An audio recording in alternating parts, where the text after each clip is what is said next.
তোমাদের syllabus almost শেষ হয়ে গেছে। তো আজকে গ্রামার প্র্যাকটিস করবো, কিছু গ্রামার, ইম্পর্টেন্ট কিছু গ্রামার যেগুলো তোমাদের মাধ্যমিকের জন্য সত্যি খুবই দরকারি। তো সেই গ্রামারগুলো আজকে আলোচনা করবো। তো অবশ্যই তোমরা এগুলো মনোযোগ সহকারে খাতা কলমে প্র্যাকটিস করবে এবং নিজেই সলভ করবার চেষ্টা করবে, ঠিক আছে? তারপরে যদি অসুবিধা হয় তাহলে আমাদের স্কুলের যে হোয়াটসঅ্যাপ গ্রুপ রয়েছে তোমাদের ক্লাস 10-এর, সেটা অবশ্যই জানাবো। তো দেখো, প্রথমে সর্বপ্রথম যেটা লিখেছি 1 নম্বরে, English is one of the easiest subjects, make it positive, অর্থাৎ এটাকে পজিটিভ ডিগ্রিতে রূপান্তরিত করতে হবে। তো আমি আগেই বলেছি যে পজিটিভ ডিগ্রি শুরু করতে হয় নো আদার অথবা ভেরি ফিউ দিয়ে। তো দেখবে এই জায়গাটায় যখন ওয়ান অফ দা থাকবে, অর্থাৎ যখন কোনো সুপারলেটিভ সেন্টেন্সের মধ্যে ওয়ান অফ দা কথাটা থাকবে, তখন কিন্তু সেই সেন্টেন্সটা আমরা নো আদার দিয়ে শুরু করতে পারবো না। তখন সেই সেন্টেন্সটা পজিটিভ করবার সময় আমাদেরকে ভেরি ফিউ দিয়ে শুরু করতে হবে, অর্থাৎ ওয়ান অফ দা যেখানেই থাকবে সেখানে আমরা ভেরি ফিউ দিয়ে শুরু করব, বাকি আদার্স সমস্ত ক্ষেত্রে আমরা নো আদার দিয়ে কিন্তু শুরু করব। তো আমরা এই জায়গাটা ভেরি ফিউ দিয়ে শুরু করব। তাহলে যেহেতু ওয়ান অফ রয়েছে সেই জন্য আমরা অ্যান্সারটা এইভাবে লিখব, ভেরি ফিউ। ওকে, পজিটিভ করবার যেটা নিয়ম, এরপরে আমাদেরকে নিয়ে আসতে হবে অ্যাডজেক্টিভের পরের অংশটা, অ্যাডজেক্টিভের যে লাস্ট পার্টটা রয়েছে, অ্যাডজেক্টিভের পরে যেটা রয়েছে সেটা আমরা এখানে নিয়ে আসবো। তাহলে ভেরি ফিউ সাবজেক্টস,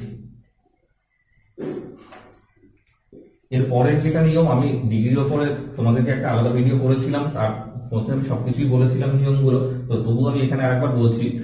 এরপরে শেষ অংশটা আনবার পরে আমাদেরকে বিভাগ বসাতে হবে। এইবার দেখো, বিভাগ আমার এখানে রয়েছে ইজ, তার মানে সেন্টেন্সটা প্রেজেন্ট টেন্সে রয়েছে, কিন্তু এইখানে আমার রয়েছে সাবজেক্টস, এইখানে কিন্তু প্লুরালে রয়েছে, তাহলে আমাকে প্রেজেন্ট টেন্সের প্লুরাল বিভাগ বসাতে হবে, মানে আর। তাহলে ভেরি ফিউ সাবজেক্টস আর, এইবার এখানে একটা অ্যাজ বসবে, তারপরে আমাকে যে সুপারলেটিভ ডিগ্রিটা রয়েছে অ্যাডজেক্টিভটা, তার পজিটিভ ফর্মটা বসাতে হবে। ইজিয়েস্ট এর পজিটিভ ফর্ম হচ্ছে ইজি।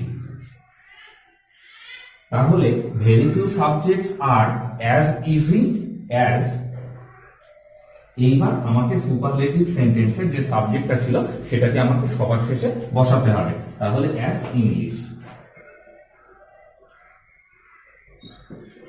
ওকে, তাহলে কি হলো, ভেরি ফিউ সাবজেক্টস আর অ্যাজ ইজি অ্যাজ ইংলিশ, ঠিক আছে? তাহলে এটা হলো পজিটিভ ডিগ্রিতে রূপান্তরিত। এই জায়গাটা একটা ভালো কথা আরেকবার মনে রাখবে, সেটা হচ্ছে ওয়ান অফ দা যখনই পাবে তখনই হবে ভেরি ফিউ, বাকি আদার্স ক্ষেত্রে সবসময় নো আদার। এবার নাম্বার 2 যেটা আলোচনা করব, নাম্বার 2 তে দেখো দেওয়া রয়েছে, নাম্বার 2 তে যেটা দিয়েছি, the Rajdhani express runs faster than any other train. Okay, এইটা কম্পারেটিভ ডিগ্রিতে রয়েছে। কম্পারেটিভ ডিগ্রি বোঝবার একটাই উপায় রয়েছে, সেটা হচ্ছে অ্যাডজেক্টিভটা আমরা খেয়াল করবো, অ্যাডজেক্টিভটা ইয়ার আছে, অতএব এটা কম্পারেটিভে আছে, কম্পারেটিভ ফর্মে রয়েছে। তো এই কম্পারেটিভ ফর্মটাকে যখন আমরা এটাকে কি করতে হবে, আমাদের মেক ইট সুপারলেটিভ, অর্থাৎ সুপারলেটিভে নিয়ে যেতে হবে। তো সুপারলেটিভ থেকে কম্পারেটিভ করা আমরা শিখেছি, কম্পারেটিভ থেকে সুপারলেটিভ করা আমরা শিখেছি। তো সুপারলেটিভ থেকে কম্পারেটিভ করবার সময় আমরা যে যে অংশগুলো যুক্ত করেছিলাম সেই অংশগুলো যদি আমরা বাদ দিয়ে দিই তাহলে আমাদের সুপারলেটিভ আবার হয়ে যাবে। তাহলে প্রথমে আমার সাবজেক্টটা রয়েছে দা রাজধানী এক্সপ্রেস, এটা দিয়ে শুরু করব।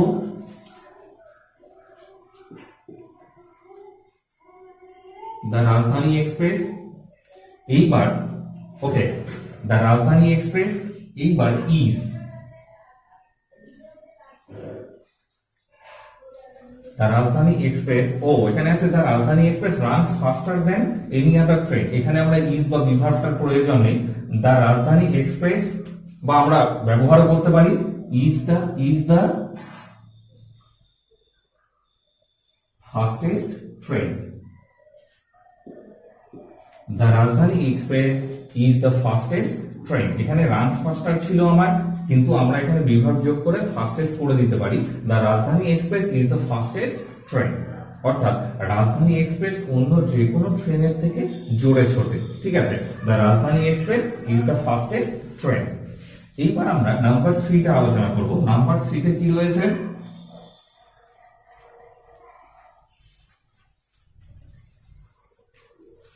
নাম্বার 3তে রয়েছে they did not make a sound, making affirmative. Affirmative মানে হচ্ছে হ্যাঁ বোধক, অর্থাৎ তারা কোনো শব্দ করেনি, এটাকে হ্যাঁ বোধক করতে হবে। এটা হচ্ছে তোমাদের টেক্সচুয়াল গ্রামার, এটা রয়েছে তোমাদের হচ্ছে পাসিং বাহুতে। হ্যাঁ, they did not make a sound, অর্থাৎ তারা কোনো শব্দ করেনি।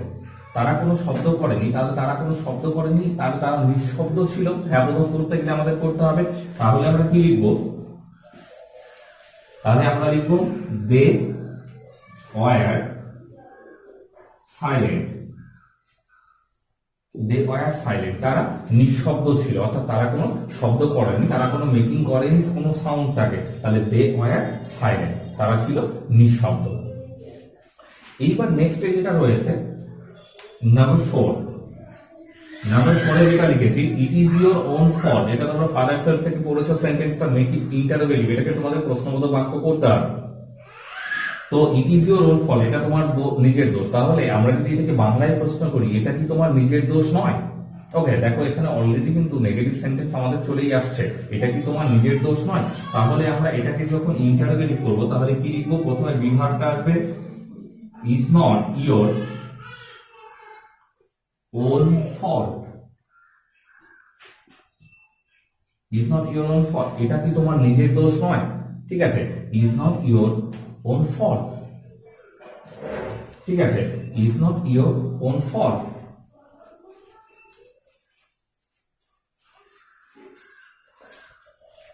আমার একটু মিস্টেক হয়ে গেছে, is not it লিখতে হবে, is not it your own fault, এটা কি তোমার নিজের দোষ নয়?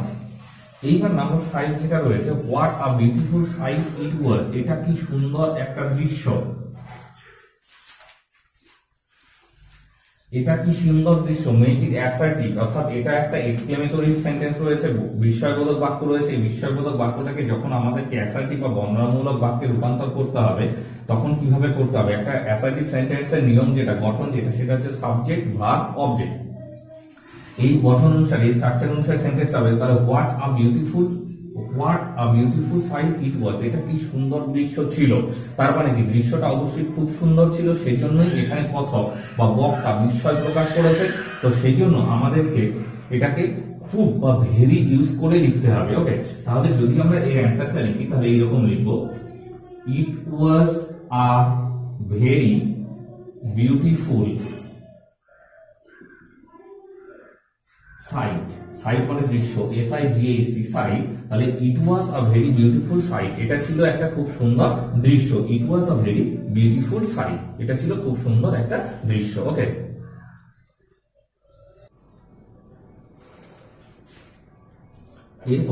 এরপরে হচ্ছে 6 নম্বরে।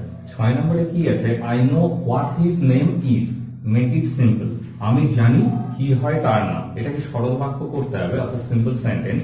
তাহলে এটা কমপ্লেক্সে রয়েছে I know what his name is, আমি জানি কি হয় তার নাম। তাহলে এটাকে যদি আমরা সরল বাক্যে করি, আমি তার নাম জানি। ওকে, তাহলে আমি তার নাম জানি, I know his name, I know his name, আমি তার নাম জানি।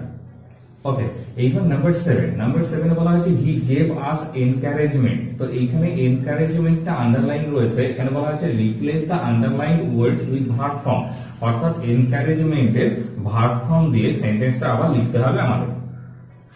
তো এইখানে এনকারেজমেন্ট যখন এনকারেজে পরিণত হয়ে যাবে, অর্থাৎ ভার্ব ফর্মে যখন চলে আসবে, তখন কিন্তু বাক্যটার গঠনটা পুরোটাই পরিবর্তন হয়ে যাবে, অর্থাৎ সেন্টেন্সের স্ট্রাকচারটা কিন্তু টোটালটাই চেঞ্জ হয়ে যাবে। তাহলে সেন্টেন্সের স্ট্রাকচারটা যদি আমরা চেঞ্জ করি টোটালটাই, তাহলে গঠনটা আমরা কি লিখবো? তাহলে আমরা উত্তরটা এইভাবে লিখতে পারি, হি গেভ আস এনকারেজমেন্ট। তাহলে আমরা অ্যান্সারটা এইভাবে লিখবো,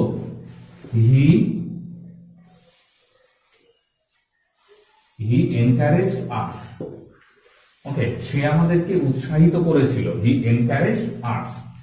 এখানে তাহলে আমরা ডাইরেক্ট গেভ ভার্বটা যেটা ছিল, গেভ ভার্বটাকে আমরা সরিয়ে দিলাম, গেভ ভার্বটাকে সরিয়ে দিয়ে আমরা এনকারেজমেন্টের ভার্ব ফর্ম নিয়ে এসে আমরা সেন্টেন্সটাকে লিখলাম, হি এনকারেজড আস, সে আমাদেরকে এনকারেজ করেছিল বা উৎসাহিত করেছিল।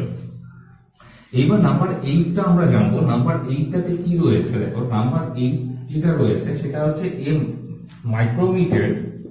A micrometer is an instrument, it is used for measuring short distance. বলছে মাইক্রোমিটার এমন একটা ইনস্ট্রুমেন্ট যেটা শর্ট ডিস্টেন্স বা অল্প দূরত্বটা মাপার কাজে ব্যবহার করা হয়। জয়েন উইথ রিলেটিভ ক্লজ, অর্থাৎ তোমাদেরকে এটা রিলেটিভ ক্লজ দিয়ে জয়েন করতে হবে। এইবার ক্লজ আমি আগে শিখিয়েছিলাম, ক্লজের ওখানে আমি রিলেটিভ ক্লজটা কি করে করতে আমি জানিয়েছিলাম। তাহলে আমি এইভাবে লিখবো, এ micrometer A micrometer is an instrument which is used for measuring short distance. এইখানে দেখো, এই যে আমরা হুইচটা বসিয়েছি, হুইচটা আমরা কার পরিবর্তে বসিয়েছি? হুইচটা আমরা বসিয়েছি সেই মাইক্রোমিটার বা ইনস্ট্রুমেন্টটার জন্য, অর্থাৎ মাইক্রোমিটারটাই সেই ইনস্ট্রুমেন্ট, সেই ইনস্ট্রুমেন্টটার সঙ্গে অর্থাৎ অ্যান্টিসিডেন্টটা আমার কিন্তু লাগবেই। একটা রিলেটিভ ক্লজ যখন আমরা করব, রিলেটিভ ক্লজের আগে কিন্তু সবসময় অ্যান্টিসিডেন্টটা আমাদের লাগবেই। তো সেই জন্য আমরা হুইচটাকে আমরা মাইক্রোমিটারের সঙ্গে বসাতে পারতাম।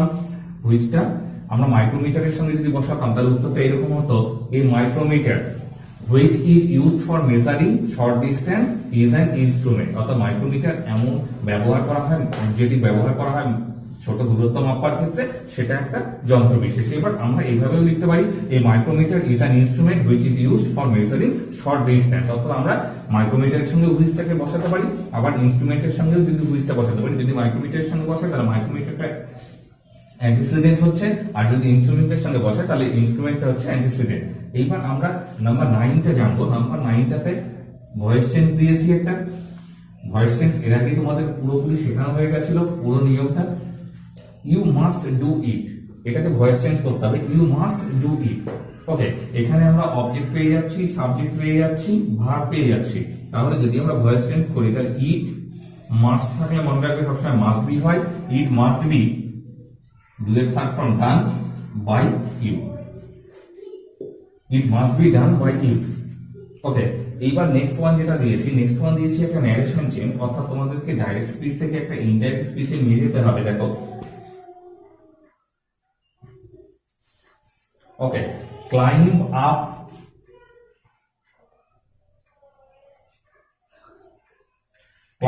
Little boy said the tree. অর্থাৎ গাছটা বললো ছোট্ট বাছা উঠে এসো। তাহলে এইখানে দেখো, এইখানে এইটা রয়েছে ক্লাইম্ব আপ ভার্ব ফর্ম। এইবার এই যে লিটল বয়, এই লিটল বয়টাই হচ্ছে অবজেক্ট, যেটা সাধারণত আমরা অবজেক্টটা এখানে দেখে থাকি, সেই অবজেক্টটা এখানে ইন্টারোগেটিভ আছে, ইনভার্টেড কমার মধ্যে ঢোকানো আছে, অর্থাৎ স্পিচটার মধ্যে ঢোকানো রয়েছে। সেই জন্য ওটা আমাদেরকে বাইরে অবজেক্ট হিসেবে বের করে নিতে হবে। তাহলে আমরা কি লিখবো? The tree told little boy. অর্থাৎ গাছটা কাকে বলেছিল? সেই ছোট্ট ছেলেটাকে বলেছিল। ছোট্ট ছেলেটাকে কিন্তু এখানে দিয়েছিলাম আমি। তো এখানে আমরা এরকম লিখতে পারি, the tree told little boy to climb up. To climb up, এটা যেহেতু দেখো এটা একটা ইম্পারেটিভ সেন্টেন্স, ক্লাইম্ব আপ উঠে এসো। তো ইম্পারেটিভ সেন্টেন্সের ক্ষেত্রে আমরা কিন্তু পাংচুয়েশনটা তুলে দিয়ে টু বসিয়ে থাকি। এইবার আমি এখানে যে টোল্ড বসিয়েছি, এই টোল্ডের পরিবর্তে তোমরা অর্ডারও বসাতে পারো। দেখো, এটা একটা আদেশ করেছিল, গাছটা সেই ছোট্ট ছেলেটাকে আদেশ করেছিল তাতে উঠবার জন্য। তাহলে the tree ordered little boy to climb up, অর্থাৎ গাছটা ছোট্ট ছেলেটাকে আদেশ করেছিল উঠে পড়বার জন্য। তাহলে আমরা টোল্ডও বসাতে পারি, আমরা অর্ডারও বসাতে পারি। যখন বোঝা যাবে না যে সেটা অর্ডার বোঝাচ্ছে না, রিকোয়েস্ট বোঝাচ্ছে না, অ্যাডভাইস বোঝাচ্ছে, তখন আমরা সেই জায়গাতে টোল্ড ব্যবহার করতে পারি। এটা আমি এর আগে আলোচনা করেছি।